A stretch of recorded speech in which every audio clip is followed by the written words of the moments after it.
नमस्कार छात्र मित्रों। आज के वीडियो में हम कारक की जानकारी लेंगे। कारक किसे कहते हैं, क्या है कारक की परिभाषा। सबसे पहले देखते हैं हम कारक की परिभाषा। संज्ञा या सर्वनाम के जिस रूप से वाक्य के अन्य शब्दों के साथ संज्ञा या सर्वनाम का संबंध सूचित होता है उसे कारक कहते हैं। प्रस्तुत तालिका में आपको कारक का चिन्ह तथा कारक का अर्थ बताया गया है। पहला भेद है कर्ता।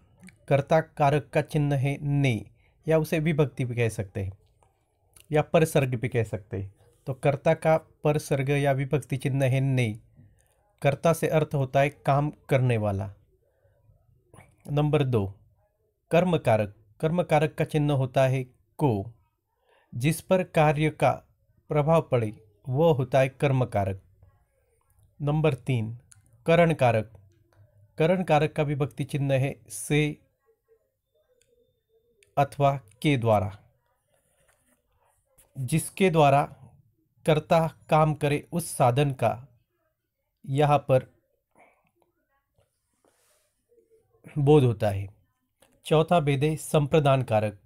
उसका चिन्ह है के लिए। जिसके लिए क्रिया की जाए वह संप्रदान कारक होता है। 5, अपादान कारक। अपादान कारक का विभक्ति चिन्ह है से, लेकिन ये से करण कारक से अलग है। यहाँ पर ये से अलग होना इस अर्थ से प्रयोग किया जाता है। छठा भेद है संबंध कारक। संबंध कारक का विभक्ति चिन्ह है का, की, के। रा, री, रे। संज्ञा में का, की, के का प्रयोग होता है। सर्वनाम में रा, री, रे का। संबंध कारक अन्य पदों के साथ क्रिया का संबंध दर्शाता है। 7वां भेद है अधिकरण कारक। इसका विभक्ति चिन्ह है में, पर। क्रिया जिस आधार पर घटित होती है वह आधार अधिकरण कारक दर्शाता है। 8वां भेद है संबोधन कारक। इसका विभक्ति चिन्ह है हे, अरे, अजी। इस प्रकार के सभी शब्द। किसी को पुकारना, बुलाना, इसके लिए जिन शब्दों का प्रयोग किया जाता है वे सभी कारक के चिन्ह है। अब देखते हैं कारक के एक एक भेद की जानकारी। सबसे पहले देखते हैं कर्ता कारक। जो वाक्य में कार्य को करता है वह कर्ता कहलाता है। कर्ता वाक्य का वह रूप होता है जिससे कार्य को करने वाले का पता चलता है। कर्ता कारक का विभक्ति चिन्ह ने होता है। जैसे राजू ने अपने बच्चों को पीटा, विनय ने एक सुंदर पत्र लिखा, नीता ने खाना बनाया। इन तीनों वाक्यों में ने शब्द राजू, विनय तथा नीता इन कर्ता का कारक चिन्ह है। जैसे चित्र में दिखाई दे रहा है, नीता ने खाना बनाया। अब दूसरा भेद देखते हैं कर्म कारक। वह वस्तु या व्यक्ति जिस पर वाक्य में की गई क्रिया का प्रभाव पड़ता है वह कर्म कहलाता है। कर्म कारक का विभक्ति चिन्ह या परसर्ग को होता है। जैसे अजय ने मीरा को बुलाया। किसे बुलाया? मीरा को। राजू ने बैल को पानी पिलाया। किसे? बैल को। माँ ने लड़के को खाना खिलाया। किसे? लड़के को। अर्थात माँ ने जो क्रिया की है खाना खिलाने के, उसका असर बच्चे पर हुआ है, इसीलिए को शब्द कर्म कारक है। तीसरा भेद है करण कारक। वह साधन जिससे क्रिया होती है वह करण कहलाता है। अर्थात जिसकी सहायता से किसी कार्य को पूरा किया जाता है वह करण कारक कहलाता है। करण कारक के दो विभक्ति चिन्ह होते हैं, से और दूसरा है के द्वारा। जैसे बच्चे खिलौनों से खेल रहे। किससे? खिलौने से, अर्थात खिलौना उनके खेलने का साधन है, वह से के द्वारा दर्शाया गया, अर्थात से करण की विभक्ति चिन्ह है। राम ने रावण को बाण से मारा, किससे मारा? बाण से, अर्थात बाण यहाँ पर साधन के तौर पर है, अर्थात ये वाक्य हम के द्वारा भी प्रयोग कर सकते हैं। राम ने रावण को बाण के द्वारा मारा। तीसरा वाक्य है लड़के नाव से घर गए। कारक का चौथा भेद है संप्रदान कारक। संप्रदान का अर्थ होता है देना।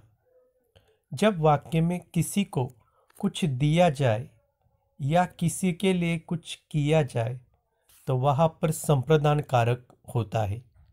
संप्रदान कारक की विभक्ति चिन्ह के लिए है, जैसे माँ बच्चे के लिए पानी लेकर आई, मीरा बेटे के लिए कोई उपहार लेकर आई।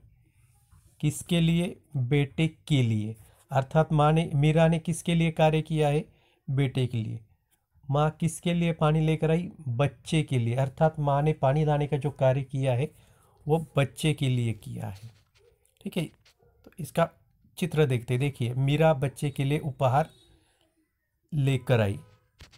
अगला भेद है अपादान कारक।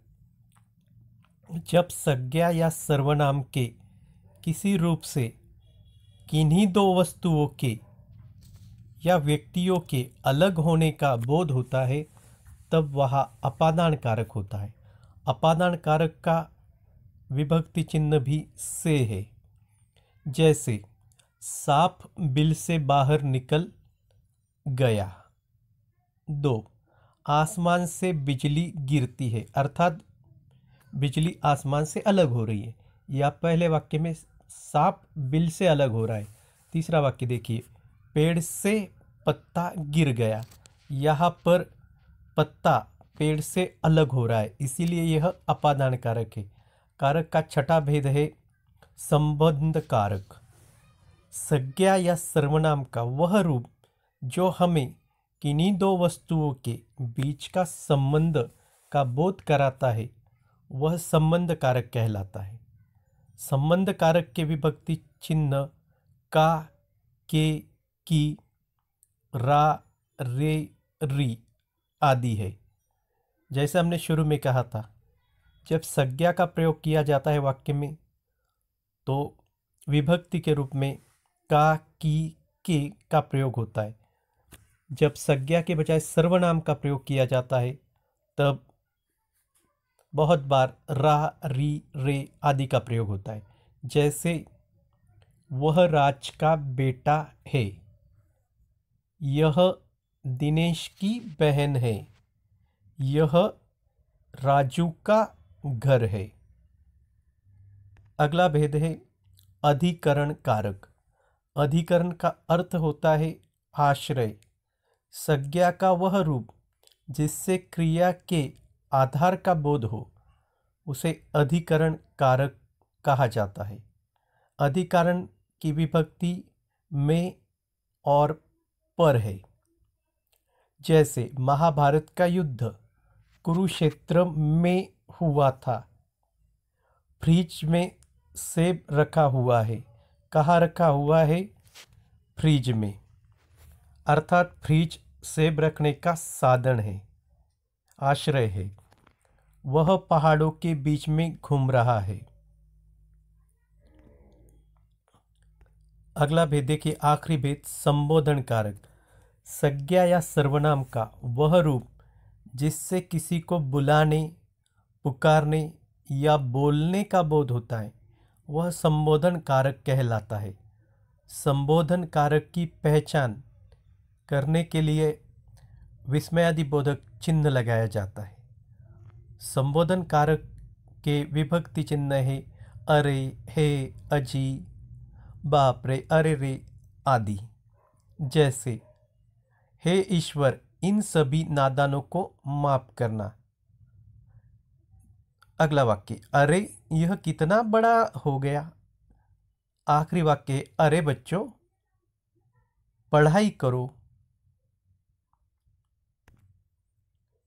अब आपके लिए कुछ सवाल है, आपको कमेंट बॉक्स में करण, अपादान या आपको जो भी कारक अच्छा लगता है उसका एक उदाहरण लिखना है। धन्यवाद।